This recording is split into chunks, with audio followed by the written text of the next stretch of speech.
नमस्कार दोस्तों, मैं हूं राजीव और आप देख रहे हैं झारखंड अपडेट। दोस्तों चलिए शुरू करते हैं आज के इस सेशन को। और आज के इस सेशन में हर दिन की तरह देखते हैं झारखंड से रिलेटेड करंट अफेयर्स को। दोस्तों इस वीडियो में शुरू करेंगे 5 समसामयिक झारखंड से रिलेटेड प्रश्न और उसे देखेंगे व्याख्या के साथ। इसके बाद 5 वन लाइनर करंट झारखंड से रिलेटेड होंगे और अंत में मैं पूछूंगा आपसे एक अभ्यास प्रश्न जिसका जवाब आपको कमेंट में देना है। और इस वीडियो का पीडीएफ आपको मेरे टेलीग्राम चैनल पर अवेलेबल हो जाएगा, जिसका लिंक डिस्क्रिप्शन में अवेलेबल है। आइए शुरू करते हैं इस वीडियो को और देखते हैं सबसे पहले उस अभ्यास प्रश्न को जिसे मैंने पिछले वीडियो में पूछा था। यह प्रश्न है, चूटिया स्थित सुरेश्वर महादेव मंदिर राज्य का पहला सबसे ऊंचा शिवालय बन गया है। इसकी ऊंचाई कितनी है? Option A 108 feet, option B 118 feet, option C 128 feet अथवा ऑप्शन डी 158 फीट। दोस्तों इसका सही उत्तर है ऑप्शन ए 108 फीट। तो राज्य का सबसे बड़ा ऊंचा शिवालय बन गया है 108 फीट का सुरेश्वर महादेव मंदिर, जो कि चूटिया में स्थित है। आइए इसे डिटेल में जानते हैं। सुरेश्वर महादेव मंदिर जो कि रांची के चूटिया में स्थित है, राज्य का सबसे ऊंचा शिवालय बन गया है। इसकी ऊंचाई की बात करें तो इसकी कुल ऊंचाई 108 फीट है। इसके निर्माण में पूरे 10 वर्ष लग गए हैं। सुरेश्वर महादेव मंदिर में भगवान शिव की प्राण प्रतिष्ठा पिछले वर्ष मई 2022 में ही हुई थी। मंदिर की खासियत यह है कि इसके मुख्य द्वार का निर्माण कर्नाटक के कारीगरों ने किया है, जिसमें पीतल से बने द्वार पर ही 12 ज्योतिर्लिंगों को दर्शाया गया है। वहीं मंदिर के अंदर जो शिवलिंग स्थापित किया गया है वह नर्मदेश्वर शिवलिंग है।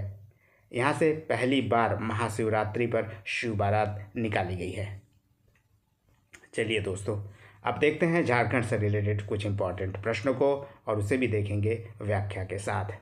हाल ही में प्रकाशित भारतीय कला एवं संस्कृति नामक पुस्तक के लेखक कौन है? Option A Manish Ranjan, option B Vandana Tete, option C Ranendra Kumar अथवा ऑप्शन डी महुआ माझी।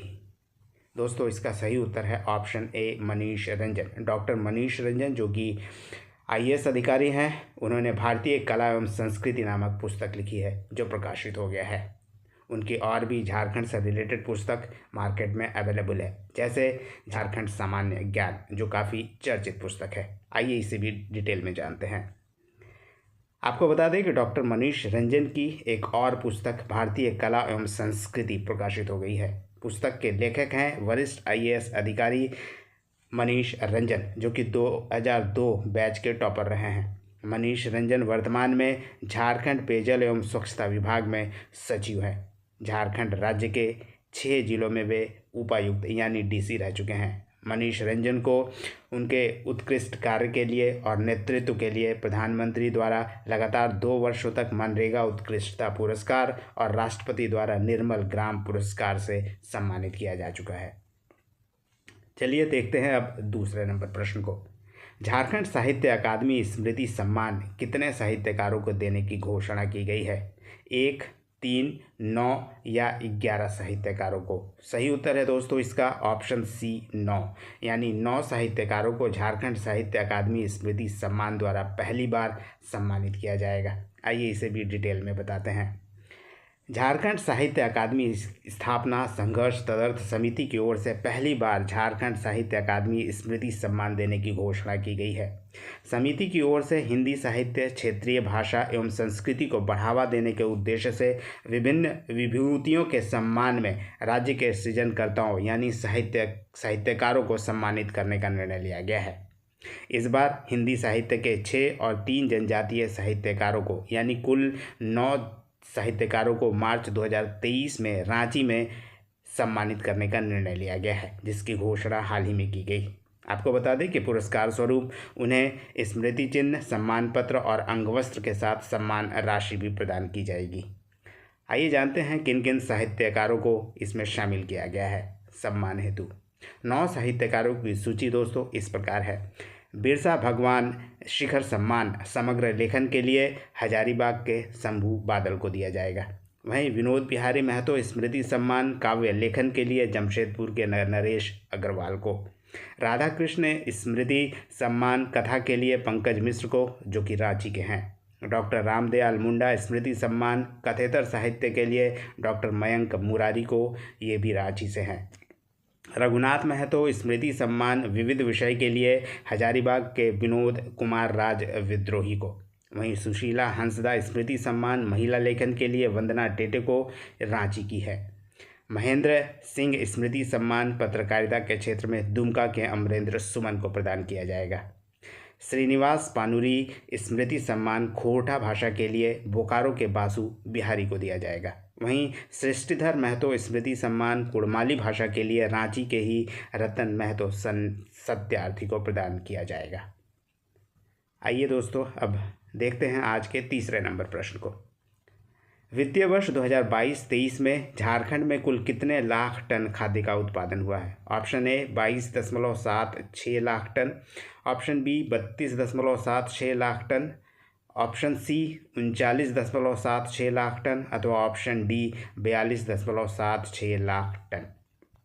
इसका सही उत्तर है ऑप्शन बी, यानी 32.76 लाख टन वित्तीय वर्ष 2022-23 में झारखंड में कुल खाद्य उत्पादन हुआ है। आइए इसे भी आपको डिटेल में बताते हैं। झारखंड में वित्तीय वर्ष 2021-22 में करीब 76.36 लाख टन खाद्यान्न का उत्पादन हुआ था, परंतु 2022-23 में मात्र 32.76 लाख टन खाद्य का उत्पादन हुआ है। कुल खाद्यान्न उत्पादन में 41.60 लाख टन उत्पादन में कमी दर्ज की गई है। वहीं झारखंड में वित्तीय वर्ष 2021-22 की तुलना में वित्तीय वर्ष 22-23 में करीब 35 लाख टन कम धान का उत्पादन हुआ है, यानी वित्तीय वर्ष 22-23 में करीब 18.53 लाख टन धान का उत्पादन हुआ है। वर्षा कम होने के कारण इस वर्ष मक्का का उत्पादन भी कम हुआ है और यह लगभग 2 लाख टन कम हुआ है। वर्ष 21-22 में तिलहन दलहन छोड़ करीब 65 लाख टन के आसपास अन्य फसलों का उत्पादन हुआ था। वहीं 2022-23 की बात करें तो यह उत्पादन भी करीब 26 लाख टन के आसपास ही रहा है। इसके अलावा आपको बता दें कि फसल का उत्पादन क्या क्या रहा है, किन किन खाद्य उत्पादन का फसल 2022-23 में किस तरह रहा है, आइए इसे जानते हैं। अगर धान के उत्पादन की बात करें तो 22-23 में 18.53 लाख टन रहा है। वहीं 21-22 में 53.08 लाख टन था।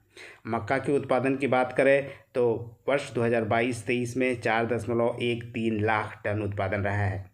तूर का उत्पादन 2022-23 में 2.03 लाख टन का रहा है। वहीं उड़द का उत्पादन 22-23 में 0.08 लाख टन रहा। वहीं मूंग का उत्पादन 2022-23 में 0.17 लाख टन रहा। राज्य को केंद्र से राहत का इंतजार है, क्योंकि वर्ष 2022-23 में सूखे के कारण स्थिति राज्य की ठीक नहीं है। आपको बता दें कि वर्ष 22-23 में समय पर बारिश नहीं होने के कारण खरीफ फसल की खेती में कमी आई है और अच्छा उत्पादन नहीं हुआ है। इसके आधार पर झारखंड के 22 जिलों के 226 प्रखंडों को सूखाग्रस्त घोषित कर दिया गया है। इसके लिए केंद्र सरकार से सहयोग भी मांगा गया है।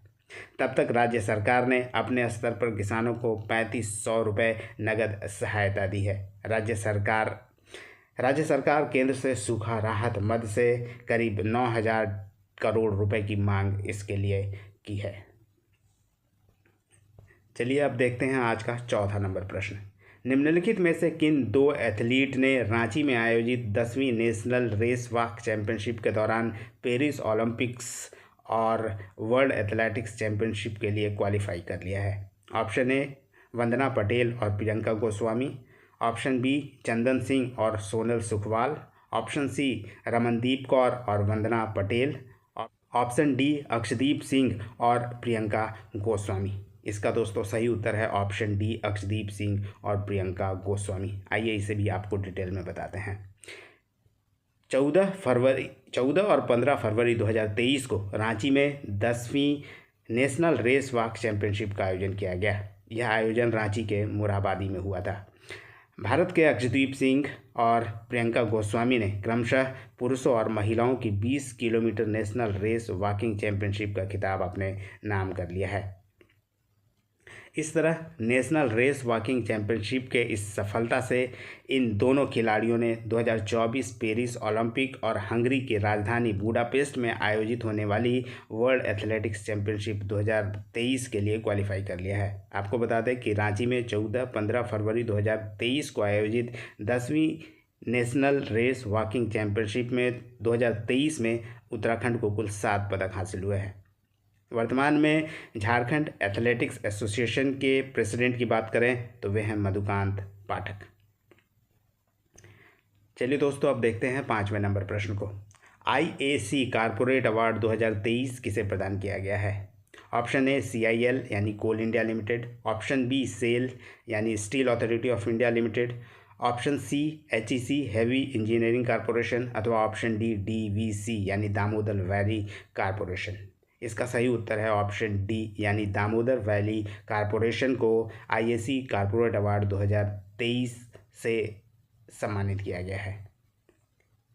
नई दिल्ली में 17 फरवरी 2023 को DVC को सार्वजनिक क्षेत्र की इकाइयों के वर्ग में इंडस्ट्री एकेडमिया कॉन्फ्रेंस ने IAC कारपोरेट अवार्ड 2023 प्रदान किया है। DVC को यह अवार्ड भविष्य के लिए तैयार समावेशी संगठन बनाने में अग्रणी कार्य के लिए प्रदान किया गया है। दोस्तों, आइए आगे बढ़ते हैं और अब देखते हैं इम्पॉर्टेंट वन लाइनर्स। पहला प्रश्न है, झारखंड के कितने शहर को पहले चरण में मॉडल इलेक्ट्रिक व्हीकल सिटी बनाने का निर्णय लिया गया है? उत्तर है 9 शहरों को झारखंड का मॉडल इलेक्ट्रिक व्हीकल सिटी बनाया जाएगा। ये 9 सिटी हैं रांची, जमशेदपुर, बोकारो, धनबाद, गिरिडीह, रामगढ़, फुसरो, हजारीबाग और डाल्टनगंज। दूसरा प्रश्न है, झारखंड के बेतला नेशनल पार्क से किस जानवर के लुप्त होने की खबर हाल ही में आई है? उत्तर है कोइया, जिसे लोकल भाषा में कोइया कहते हैं और इसे वाइल्ड डॉग के नाम से आमतौर पर लोग जानते हैं। तीसरा प्रश्न है, झारखंड का पहला बर्तन बैंक का उद्घाटन किस जिले में किया गया? इसका उत्तर है गुमला। नेक्स्ट प्रश्न है, किस उपन्यासकार को प्रेमचंद्र स्मृति कथा सम्मान दिए जाने की घोषणा की गई है? इसका उत्तर है रणेंद्र, जो कि कथाकार व उपन्यासकार हैं और वर्तमान में TRI यानी ट्राइबल रिसर्च इंस्टीट्यूट के डायरेक्टर हैं। नेक्स्ट प्रश्न है, कॉमन सर्विस सेंटर खोलने वाला देश का पहला विश्वविद्यालय कौन सा विश्वविद्यालय बन गया है? इसका उत्तर है दोस्तों रांची विश्वविद्यालय, रांची। चलिए अब देखते हैं आज के अभ्यास प्रश्न को। आज का अभ्यास प्रश्न है, JPSC का नया अध्यक्ष किसे बनाया गया है? दोस्तों, JPSC का नया अध्यक्ष पिछले वर्ष ही बनाया गया है। चूँकि यह करंट क्वेश्चन है इसलिए इसको मैंने शामिल किया है। दोस्तों, यह ऑप्शन है हमारे पास, ऑप्शन ए महुआ माझी, option B Vandana Tete, option सी निधि खरे अथवा ऑप्शन डी नीलिमा केरकेटा। दोस्तों, इसका जवाब आप कमेंट में दे सकते हैं। धन्यवाद दोस्तों, फिर मिलते हैं अगले वीडियो में। तब तक जुड़े रहिए झारखंड अपडेट के साथ। धन्यवाद।